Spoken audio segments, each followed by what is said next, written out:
Hey guys, hope you're all well. Right, the last video in the shed for a little while. I'm going to go through some of the kit that I'm taking. Again, it may give you a few ideas, I don't know, but I'm going to go through a few things. First, I've got a bit of a special that I'm going to put up on eBay today, so by the time this video goes out, it will be on there. And again, it's obviously going to go into helping things along. Right, a special keyring collection. It's quite a good one actually. We have this. So, the mighty 50 cal, which I spend quite a bit of time doing. All the nice ends on there and everything. It's all drilled, tapped and polished up. Yeah, it takes a bit of time. So, they seem quite popular. People like them. I've only literally done a handful of them because, like I say, they do take a while. And then next we have the good old British 303. Fantastic round that is. I have fired a fair few of them things out of the Lee Enfield. I do believe these came about as early... don't quote me on this.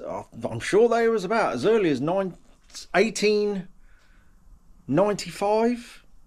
I'm sure they were. More commonly used with in World War One, the Lee Enfield SMLE. Later on, World War Two, the Lee Enfield number 4, and then in other bits and bobs right up into the 1950s. And yeah, that was gradually phased out. Then we have 5.56, still used today in the slightly unpredictable SA80. So yeah, that round is still used today. Again, I have fired a fair few of them. Great round as well. Virtually no recoil from these things, which is always good when you've blathering away for quite a while. And then the next one, we have a little 9mm Uzi 9mm. I'm sure you've heard that. But yeah, that was mostly used in the Browning Eye Power.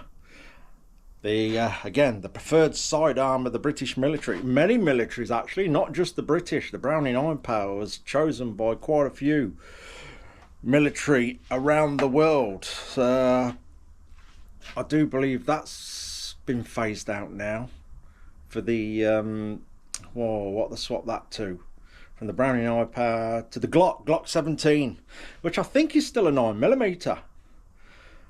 You may get a select few of the special forces, SAS, SBS, still use the eye power. People absolutely love that sidearm.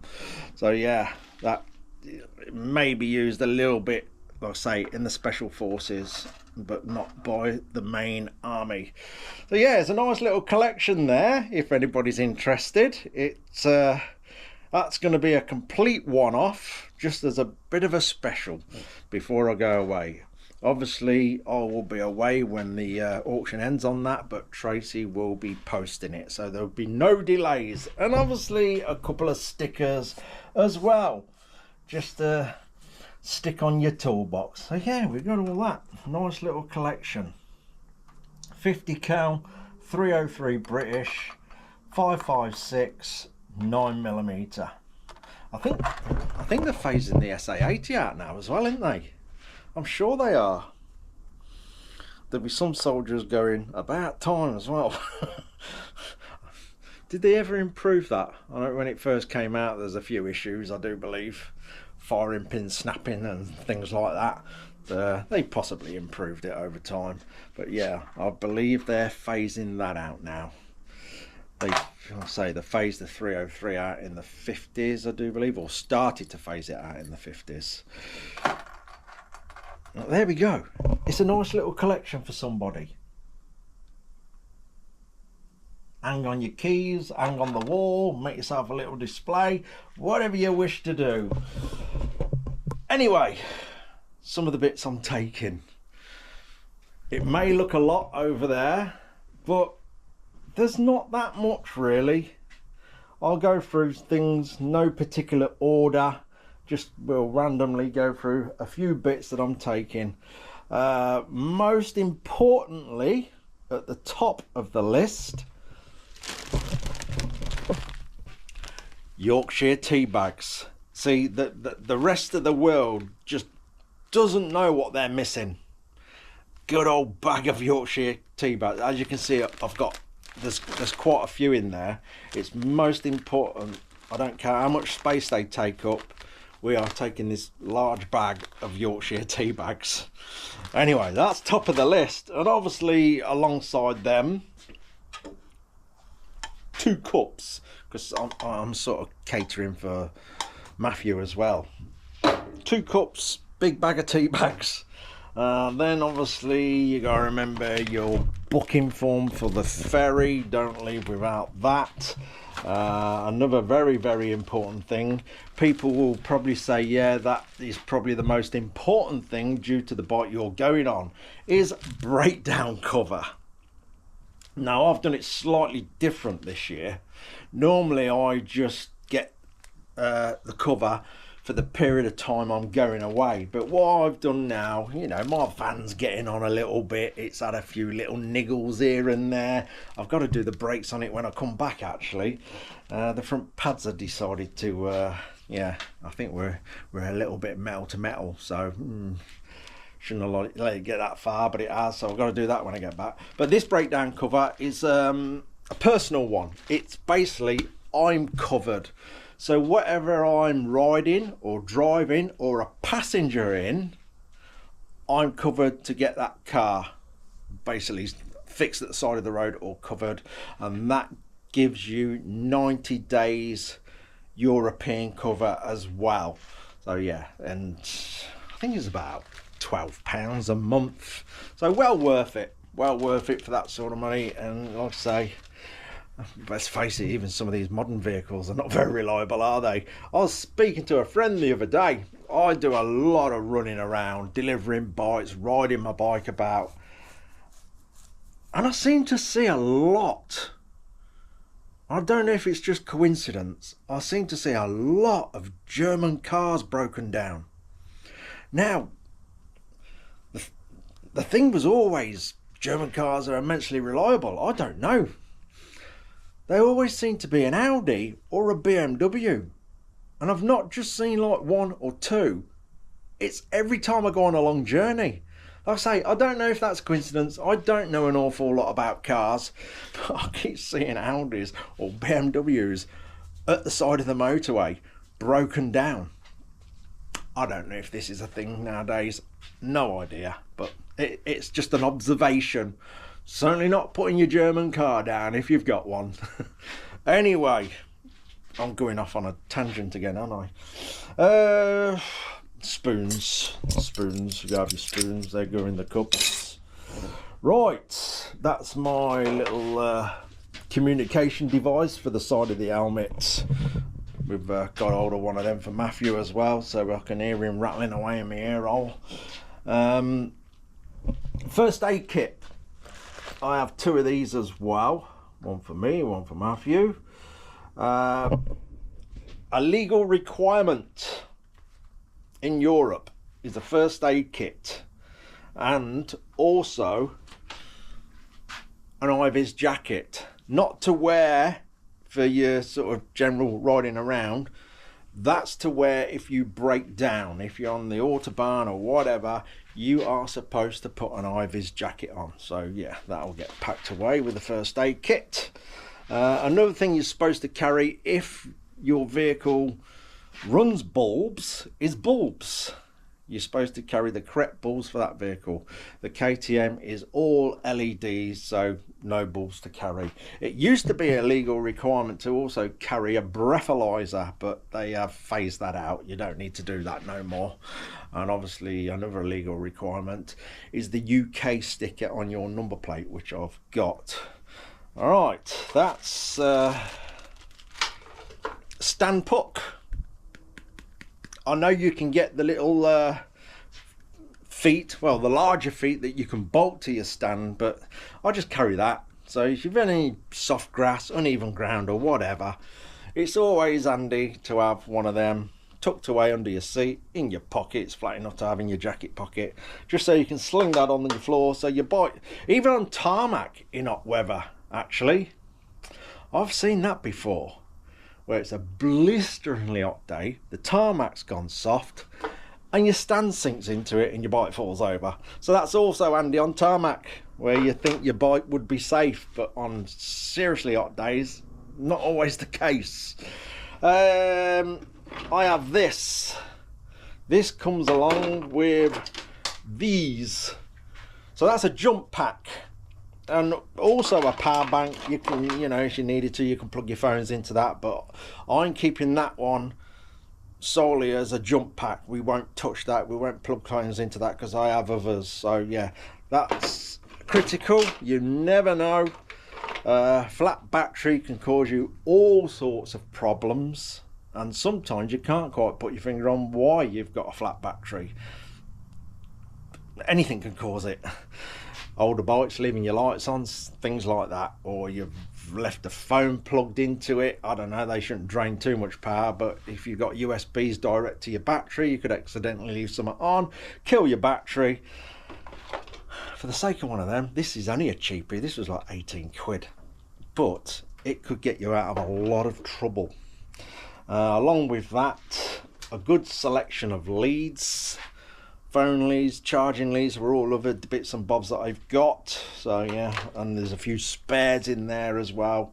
Leads are easy, you know, they do fail, or you could lose one. So there's a good selection of leads there. There's one actually, that one.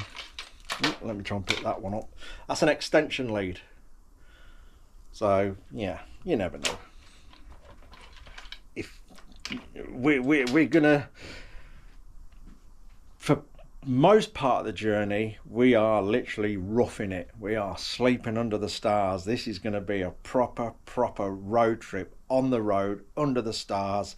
We may get an hotel once in a while, and yeah, sometimes it's handy to have a big long lead if you want to sit on your, lie in your bed catching up with a few things, which I don't particularly want to do, but I've got the extension lead anyway. Right, tools. Got these little backhoe sets. They're very good, nice and compact, not too heavy, very handy to have. With what's in there, apart from big like axle nuts and stuff like that, I could virtually strip my bike down with all the bits I've got in them sets. Any sort of basic repairs you can take care of at the side of the road, pretty much everything's in them backhoe sets. Or you know, you could come across somebody else who's in need of help, stranded. You know, all this kit could come in handy to help anybody else who's out there stranded on the road who's got a problem. This is an electric tire pump, so that's really good. That's all charged, ready to go. So let's have a look at that. Let's get that out of the bag. Actually, I've probably shown you this before, but there we go. Let's get that. There's your thing. Put on your valve, turn it on, and up your tyre goes. It is far better than them useless little canisters that you get. I have got them as well, but you know, it doesn't take up a lot of room. Look at it. I think you can get smaller ones now. I've had that for quite a while, but much better than them silly little useless canisters.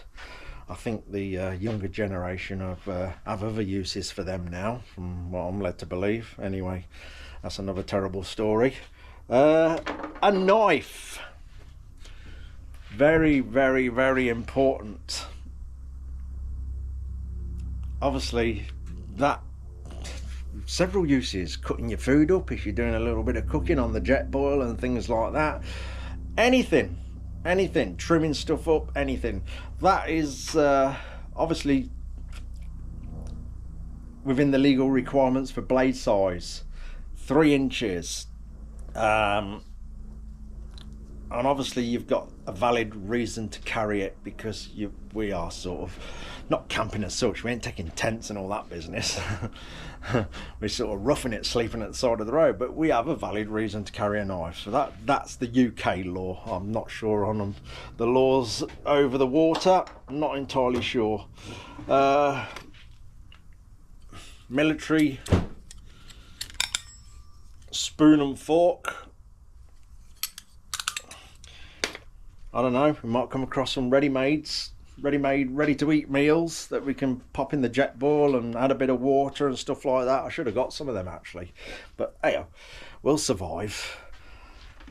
A nice long bicycle lock. This is just a really cheap bicycle lock, and it's quite long. The reason I have this,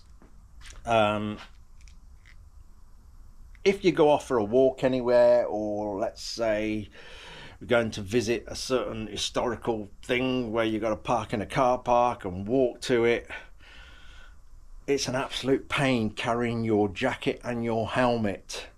You just thread this through your helmet, through your jacket sleeves, lock it all to your bike. It just stops the opportunist thief walking away with your stuff. To be fair, most of this trip is going to be in areas where you don't really experience things like that. We will stay out all the big cities and places like that. The areas that we'll be in are normally virtually crime free, but you never know. It's peace of mind. I say, put it through your jacket, through your helmet, lock it all to your bike. What else we've got? A selection of power banks, because we are going to be on the road for most of the time and not in hotels. We may find the odd cheap sort of hostel. You know, we're doing this on a budget, and we're going to do our best to sort of string this out as long as possible and see how far and long we can get on the budget that we've got. And we'll let you know how we're getting on that as we go along. Right, what else we got? Visor cleaner, and that also good for your headlights as well. I did have this little muck off pack, but shaking that, the little bottle of visor cleaner's about empty in there. I've still got all the nice soft cloths in there, but I popped up the road to the place just round the corner from here and got me a fresh bottle, a slightly larger one. And like I say, that'll do your headlights as well. Your headlights get splattered up with flies. What else we got? I always take sunglasses. I've got to find my cap. I don't know where my cap's gone. Sometimes you can spend a lot of time. Like I say, if we're going visiting points of interest and things like that, I don't do too well with the baking sun on my head. So I always take sunglasses and a cap, drinking plenty of water obviously to keep them headaches at bay. Oil, chain. Now Matthew's not going to have this problem because his bike has a shaft, but a little bit of basic chain maintenance. We are going to be doing thousands of miles.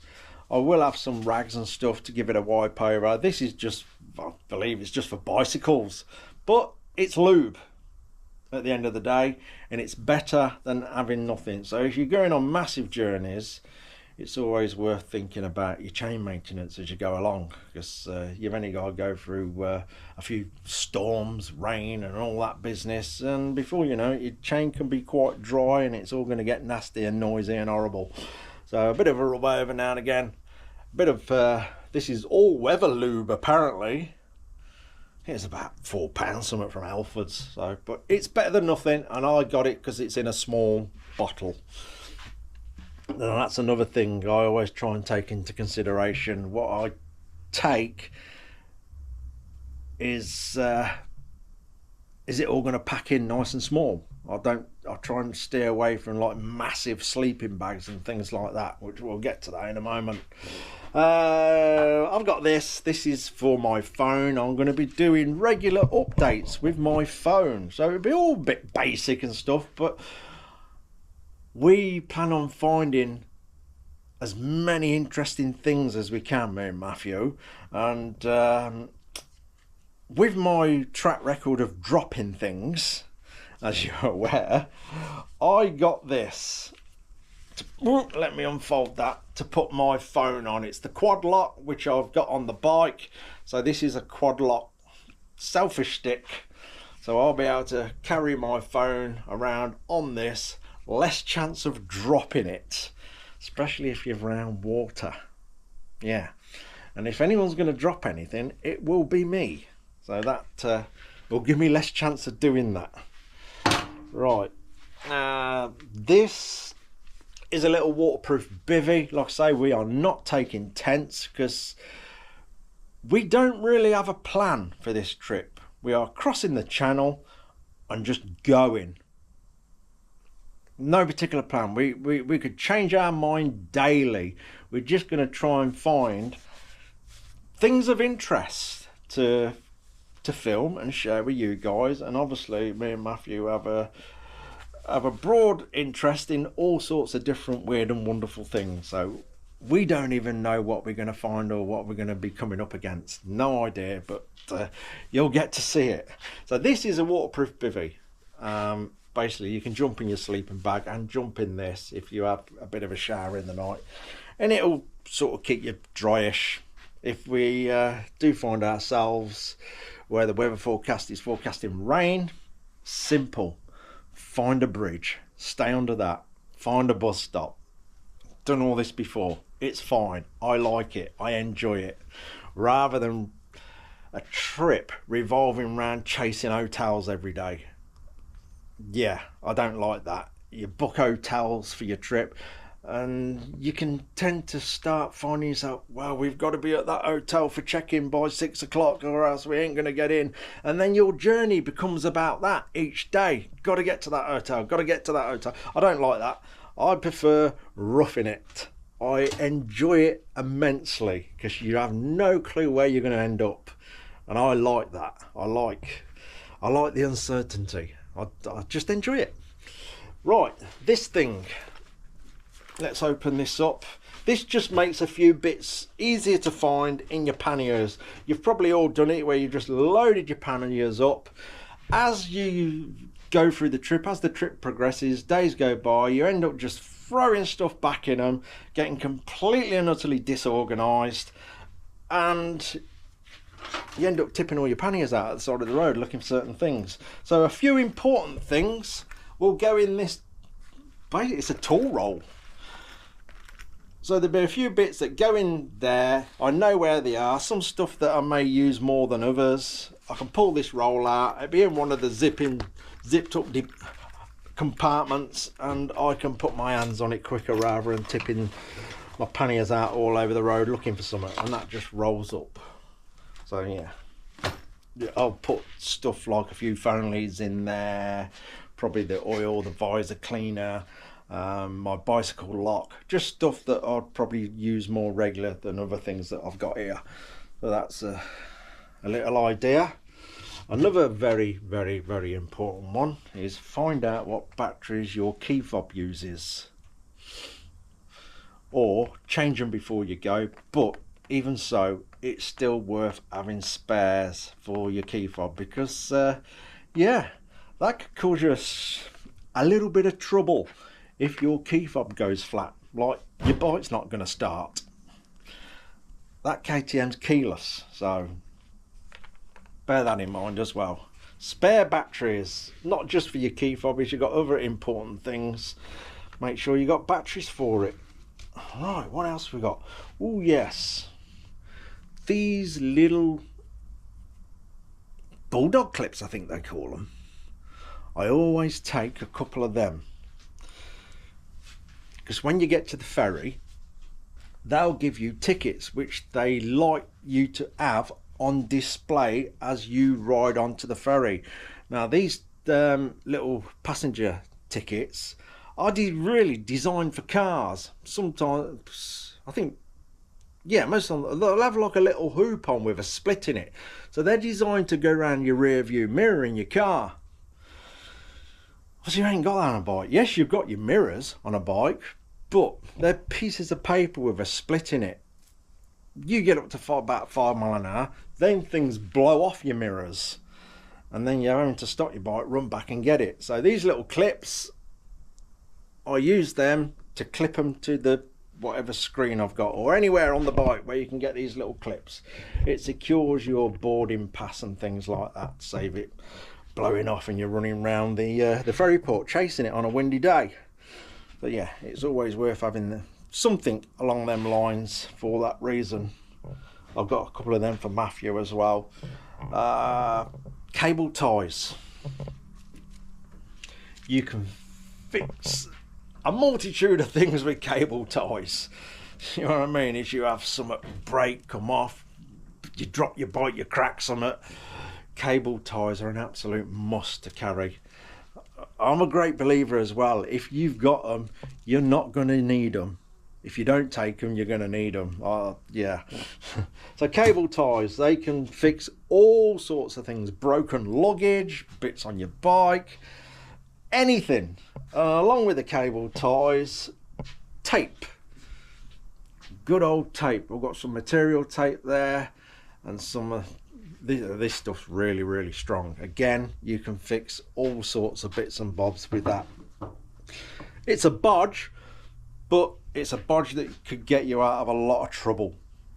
I always carry a cargo net. You know, any extras that you can sort of cargo net to your panniers. I know sometimes down in Bavaria and Austria, down that sort of part of Europe, when we, you know, possibly Slovenia, Croatia, it can get extremely hot. And I know it's not really the done thing. Sometimes I will ride without my jacket because it's absolutely stifling. I'll have an hoodie on, but you know, we're just plodding along. I know some people frown upon that, but when it's rocking into the 30s, I've got to get this coat off and get a breeze around me. So that's always handy if you want to just cargo net your coat to the back of your bike or whatever else. Again, with the tools, I've got a screwdriver that pops out and turns around for different size. I've got different size flat blades and all that in there. Fuses, a selection of fuses. If you're running anything directly off your battery, like USB leads and things like that, they've normally got an inline fuse or fuses for your bike. So a good selection of fuses in a little bag doesn't go amiss. Again, a blown fuse can cause you all sorts of problems. What else have we got? I've got my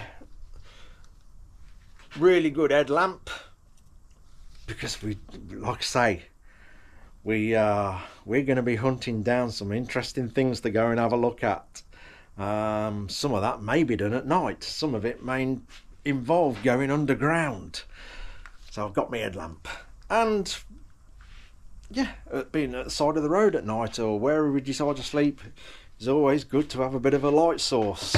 And I've got more of these somewhere as well, these little magnetic, and they've got the little clip on there as well, and a bottle opener. So it's handy to have some torches and whatever lights up for night time. Cord, paracord, whatever you want to call it. Again, always handy. You know, if you have any luggage problems or anything like that, along with the zip ties and the tape, bit of paracord. Also, washing line. If you're on the road properly and living it rough, swill your clothes out in a bit of a river or whatever, string this across between two trees on a beautiful hot day. Your clothes will dry out in no time and you can be off with your journey, rather than trying to put them over things and swing them around in the air, drying them out. That is a clothesline, a washing line, whatever you want to call it, and many other uses if it's needed. Right, sleeping bag. As you can see, that packs up quite small. It actually goes smaller than that. I've just not squeezed it in as much. So I use this, I've used this on yeah, to my European trips now, it's absolutely fine. I'm more than warm enough in it, so I know it's good. It's tried and proven. What's it saying here? It's 1 to 2 seasons. This is comfort 12 degrees C, limit 8 degrees C, extreme -2. You're not going to really get them temperatures this time of year around Europe. You know, altitude, if you're deciding to go right up in the mountains to camp or stay at the side of the road or whatever, temperatures can drop, but you're in control of that. Go to the lower levels where most of the time you've probably got 17, 18, 19, 20 degrees at night. Obviously weather is unpredictable, especially around mountains. This is my blow up bed. Again, packed up really small. Again, very comfortable. So yeah, that's number one on the list actually. Everything you get is how small it will pack up. As you know, some sleeping bags are huge. There's sleeping bags that will take up an entire pannier on your bike, or some people roll them up and put them on the back. This, mine, will go in a pannier. Easy peasy, along with most of this stuff we got on the bench. Now then, if you do decide to have an hotel night, if we decide to have an hotel night, which yeah, it's going to be rare, I have this a plug. This will charge 9 things up at once. So we've got all the USBs there, and we can put British plugs into these ones, and that's your European standard plug. So if you wanted a big charge up session, that will do 9 items all at once. And I have had all that on the go before. I know it's absolutely fine, and it does it, so that's good. I'll say that's if we end up in an hotel, we can get a few things all charged up and topped up. Right, travel towel.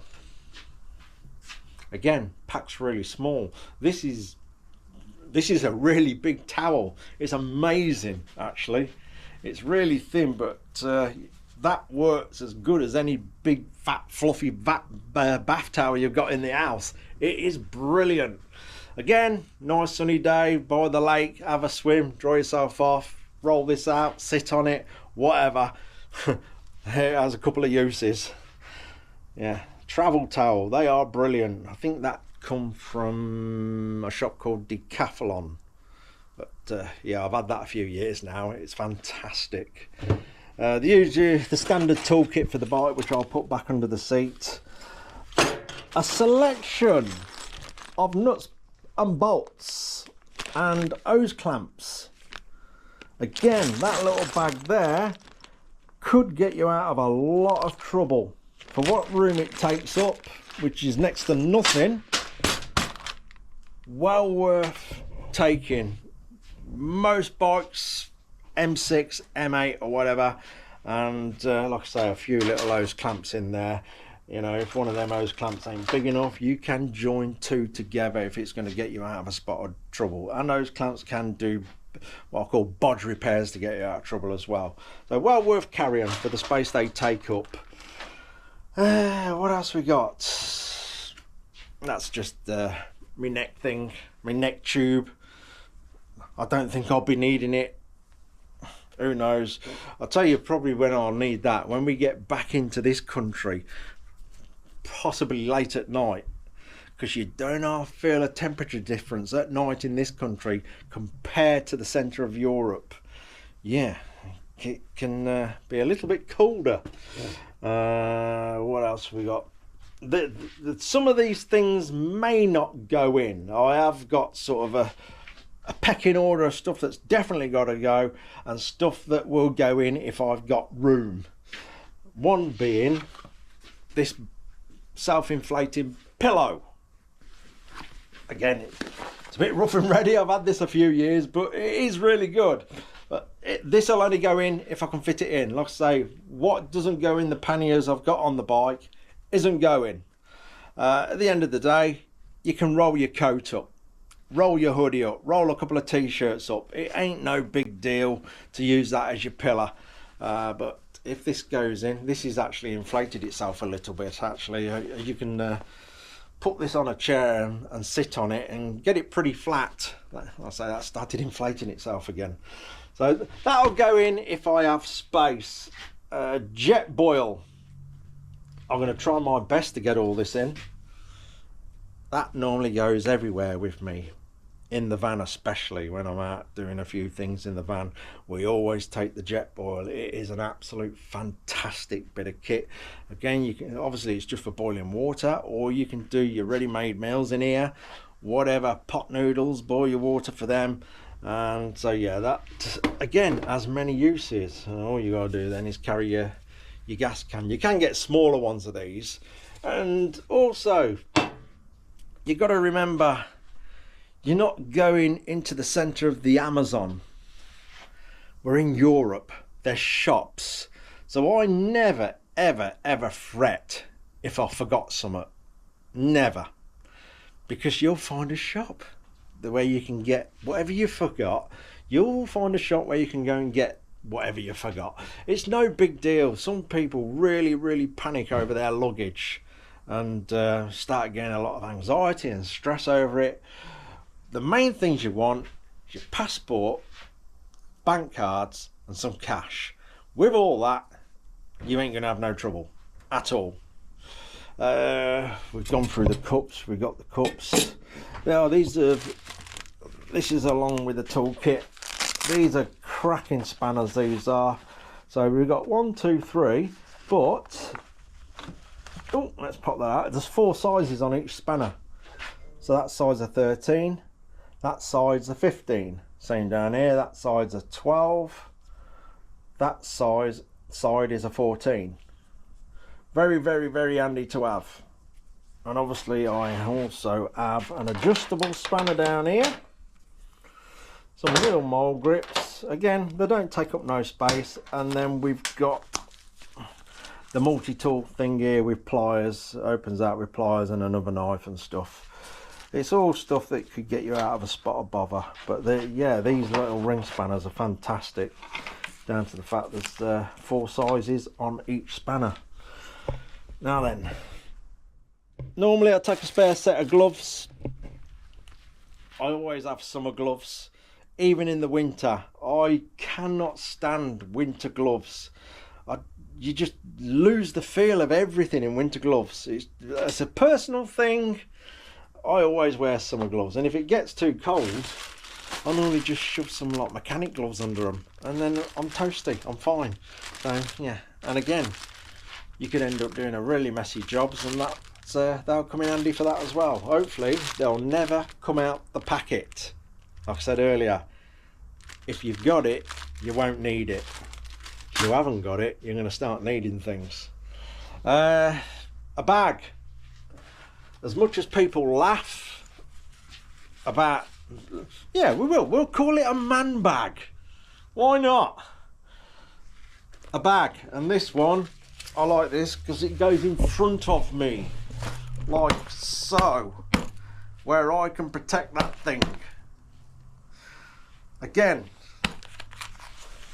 if you're going off and leaving your bike parked up, in that bag you absolutely want your passport, your money and your bank cards and your phone. Do not leave any of that on your bike. Like I say, most of the time we're going to be in pretty nice low, very, very low crime areas, but you never know where you'll end up.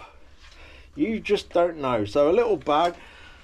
I don't know about you, but I can't stand stuff shoved into my pockets. And if it's absolutely stifling hot and you're walking around in your shorts and a vest like I normally do, it's not too much bother carrying something like this with all your very, very, very important things, and obviously your bike keys, rather than have them all stuffed into pockets. And you've got less chance of losing stuff when it's all in there.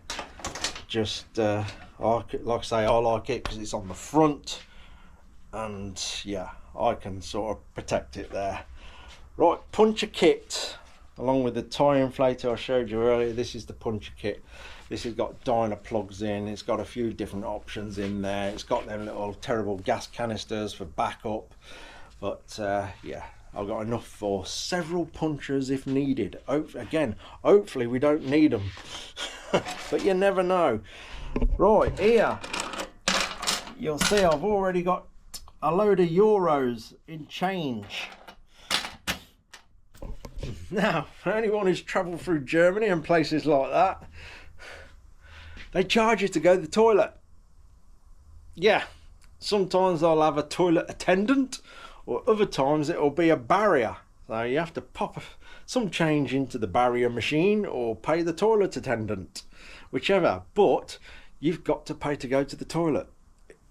All the way down the autobahns, that's the case for more or less every single service station, I do believe. I don't think I've ever been into one where they don't want to take a euro or two off you to go and spend a penny. Right, I think that's about it. Oh, I've got a bit of a cheat. I got this the other day because it was quite cheap, 18 quid to be precise. But you know what, why not? I'm going to get it. Although I am extremely comfortable on that KTM, but obviously I've had the only experience I've had with the KTM is when I went up to Matthew. I've done about 116 miles in one hit without stopping, and I was absolutely fine. But we're going to be doing far more than that. So I've got that. I think I've shown you that before, haven't I? Yeah, I think I have. So yeah, that'll be going on. That'll be going on the bike. Why not? It is very, very comfortable. And with this, it's like honeycomb. So yeah, I did show you that before because of the silly instructions. So yeah, you'll get a breeze around the important bits. And again, on a stifling hot day, the heat in all them sort of regions can start making you feel uncomfortable and miserable, and the fatigue sets in. So if that helps a little bit, fine. So I think that's about it. Apart from my personal stuff, clothes and bits, that is pretty much all the kit I'm taking. It looks a lot there, but I think I can condense that down quite small. So that's what I'm going to do now. I'm going to see how much I can get into one pannier, and that's another thing. I'm going to try and balance the weight out in my panniers as well. So I haven't got a boatload of weight on one side of the bike and next to nothing in the pannier on the other side of the bike. I will balance all this out, but I'm going to see how much of this I can get into one pannier. So I'm going to go away and do that now. I'll be back in a moment to show you. Right then, moving on a little bit. I've had a bit of a mess about. It's all going very well actually, considering these panniers are quite small. Well, there we go. That's half the bags loaded up with pretty much most of the stuff that we've seen on the bench there. I'll go through that in a minute. So I've basically got this half of the bags for my clothes. Again, I'm not taking that much. I've done this for over 20 years now. The very first one we took way too much, and you find yourself hardly using any of it. And then the next trip you take a bit less, and then the next trip you take a bit less. Well, you have to get out your head. It's not going to put you in any danger if you forget something or don't take enough. We're in Europe. There's shops. You'll be fine. We're not going to the center of the Amazon or anything like that where it's a life or death situation. If you forget something, if you get a tool, you'll find one. It's no big deal at all. Same with clothes. You can freshen them up in a river or whatever, or even find a laundrette and wash them out properly in a washing machine. It doesn't matter. If you find you haven't took enough socks, you can go and buy some. It's I don't worry too much about what I pack up if I forgot something, because like I say, there'll be somewhere where you'll find it. It's no big issue whatsoever. But I've pretty much got everything there that I need now. What I need to fit in them halves is this little lot here. As you can see, that's not going to take up a lot of space at all. The only thing that I was going to perhaps struggle with was the tea making facilities, the jet boil. I'm not too fussed about that pillow thing. I said, roll your coat up. It's no big deal at all. I've literally just spoke to Matthew, and he reckons he's got enough space in his panniers to load a Ford Fiesta. So we're going to be good. We will be taking the jet boil. We'll bang it into his panniers. So we have got everything. I'll say it wouldn't have been a big deal if we couldn't take it, because traveling all the way through Europe, down all the autobahns and all that, they've all got these coffee machines where you can actually just get a cup of hot water and some milk. So we've got the tea bags loaded. If it came to that, we would have been fine. It's just wherever we wake up in the middle of nowhere, we wouldn't have been able to have a morning tea, but we can now. Like I say, I just spoke to him. He's got loads of space, so he's going to pop the jet boil into his panniers. So we're all good. And that's it basically. It's all gone well. They're not exactly heavy, so that's all good as well. You know what I mean? It's I'm very happy with it. I'll say the panniers are not massive, but there's enough in there. More than enough stuff in there to get on with our travels. Very much looking forward to it. I can't wait. I'm getting excited now. I've got a couple of more bits to sort out before I go. Obviously got to go and put all my clothes together. I'll say what don't go in them ain't going. And if I do need some, they're shops. We're not going into the centre of the Amazon. We're fine. So yeah, after today, I am going to do little update videos of where we are and what we're at. We plan on finding all sorts of different things, some exciting things hopefully. We have no particular plan. The only thing we have booked is a ferry. So we're going to get across over to Calais and just go. Head south and see what happens. We have no idea. We could end up changing direction and going in a completely different direction. Like I say, we have no plan.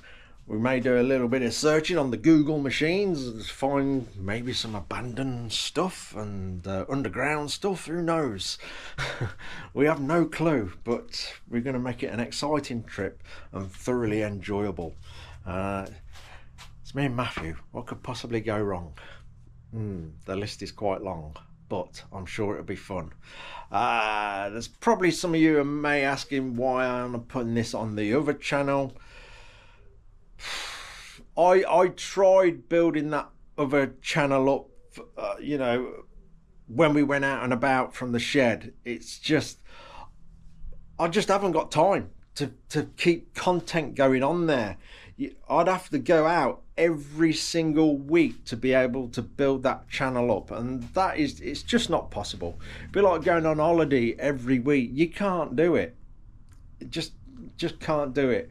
So all the bits and bobs, the little updates and that will be going here on this channel, I'm afraid. I don't know why. It'll possibly upset some people, I don't know. But it's all bike related, and it makes it a lot easier for me just concentrating on one channel. I tried the second channel thing, and as you're probably aware, there's nothing gone on there for a very, very, very long time. It's just impossible. So I might as well keep it all under one roof, if that makes sense. It just keeps it simple for me, and it all goes to helping continuing to build this channel up. So much appreciated if you do watch our little travels. I'd appreciate that immensely. If it's not for you, I also understand that. It's not a problem. I'll obviously be back soon, and we'll be back in here onto the usual stuff. I'll say when I do come back, the BMW GS will be coming in for sure. Anyway, that's enough of me waffling on. I've got a few last bits and bobs to put together. I'm going to get off and do that and try and put my feet up for the evening, ready for the monumental first couple of days of the trip that we've got to get down into sort of the area of Austria. That's from here is about 1,000 miles, so we just want to tuck into that, get our heads down and go for it. So yeah, it's couple of interesting first few days to get that done, and then we've down into the beautiful area of the Alps, and whatever from there, who knows? I don't even know. So it's going to be one big massive adventure. That'll do. Cheers for watching, guys. Take care. See you soon.